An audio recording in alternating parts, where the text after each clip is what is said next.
Episode 3, Luther the Monk. This episode is brought to you by monks. They were the only people who could write for a very long time.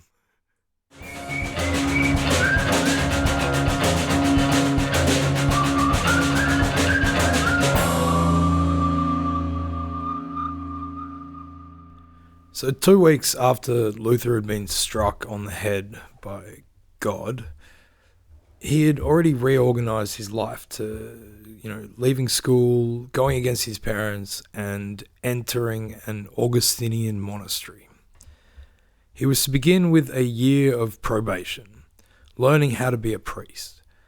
The initiation rite that Luther would have gone through to enter the order would have been conducted by a prior of the order. And according to tradition, so the last part of the process would have involved the prior saying something like, "Not he that hath begun, but he that endureth to the end shall be saved." Now, in the coming years, Luther would rail against vows and rituals such as the one he here went through.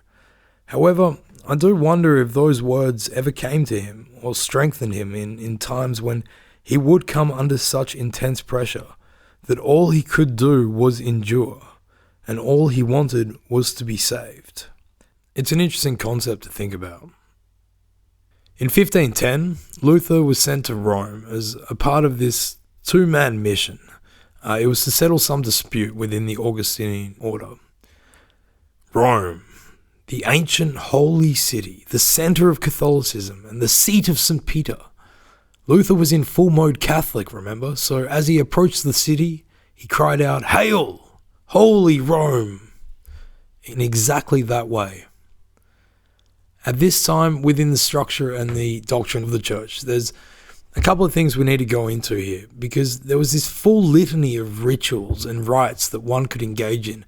And by doing this, you could sort of bank spiritual merits. I'm really going to try to avoid getting into the theology of the church because, this story is basically about what happens when someone does. But I'm going to try to nutshell some of the basic premises that caused the great disturbance in the force that was coming. I'm also going to try to avoid any more Star Wars references, as the theology will get completely messed up. Basically, doctrine stated that Jesus and all the saints in heaven possessed this infinite amount of what was called merits. And these were like credit tokens for heaven. So humans could perform various rites and rituals, as well as a whole lot of other things, to be loaned these merits for either themselves or somebody else.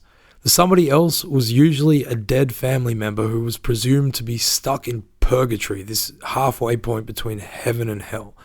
And that dead family member was awaiting the moment when they had done enough penance, enough time in purgatory to be permitted into heaven. The merits that you could attain for them or for yourself would reduce that amount of time in purgatory. Rome was like this full-blown fun park for gaining these merits. It was so big and ancient and holy that there were a ridiculous amount of rituals and rites and things one could do to just chip away time from purgatory, either for oneself or for another. So when Luther was in Rome, he took full advantage of this. Now the city had by now also gone full mode Renaissance. One of the greatest explosions in European artistry was happening all around Luther, but all he was concerned with was performing his duties as a monk and with making the most of his time available to gain these merits. At the time, St. Peter's Basilica, today one of Rome's most famous landmarks, was only in its beginning phase of construction. The foundations had been laid, but no more. It was an ambitious and a great project, and it would require lots of money, lots of funds to realize. And this is a very important part in our story, so remember it, or not. Do whatever you like. Luther was in Rome for a month performing all kinds of rituals that he would later come to detest. It's one of those odd things. He was in confession almost constantly, and apparently he became very distressed and disillusioned by the efforts of the Italian priests that he was seeing in Rome. They were like mass producers, as in they went through the Catholic Mass very quickly It is said that they would say 6 or 7 masses in the time it would take Luther to say one, and he was appalled by this. Another thing that really upset Luther was what he saw happening with the sacrament of the Holy Communion. Sorry, that's a word I'm still working with. Whereby the minister who had been officially ordained, so you've got the priests, and they have been ordained by the all-powerful authority of the church. And through the sacrament of the Holy Communion, the minister was empowered with transforming bread and wine into the actual body and blood of Christ. Not figuratively, but literally. It was a big deal. And what Luther saw was some Italian priests. Although it's got to be pointed out that this kind of behavior was not confined to Italy, but Luther saw it in Italy. And he was shocked because what he saw them doing was dismissing the whole sacrament. He heard some priests say something like, "Bread thou art, and bread thou shalt remain." And so Luther here, he began to see, I guess, a frailty in the clerical order. He began to question the sanctity and the authority of priests. And this is an important step.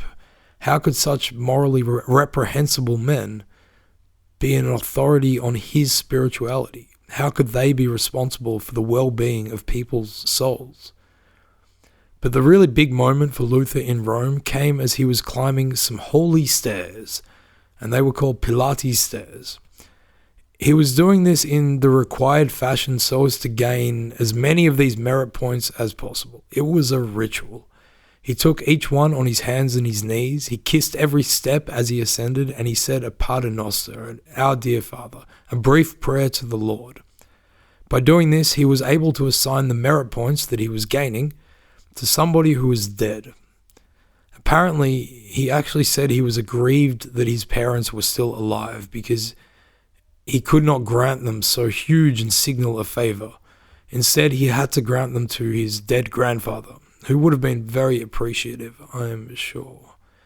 So here we've got our highly intelligent, thoughtful to the point of depression, 27-year-old monk who had already shown himself capable of defiance and questioning thought, and he is climbing a staircase on his hands and his knees in an offer of grace to his dead grandfather.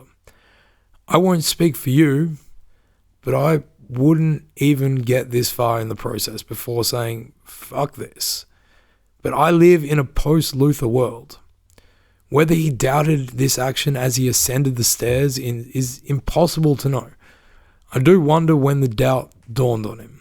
But apparently, reaching the top and completing the ritual, he managed to muster far more profound words than I am obviously capable, when he asked himself, quote, "Who knows whether it is so?"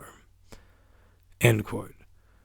This is huge, because the answer, as everybody knew, was not even up for question. The Pope knew. This was deemed true by church doctrine, and the Pope was the church. To even question the sanctity and the legitimacy of these holy stairs was to question the Pope and the church, even if indirectly. Now, Luther had made a little tear in the fabric of his reality.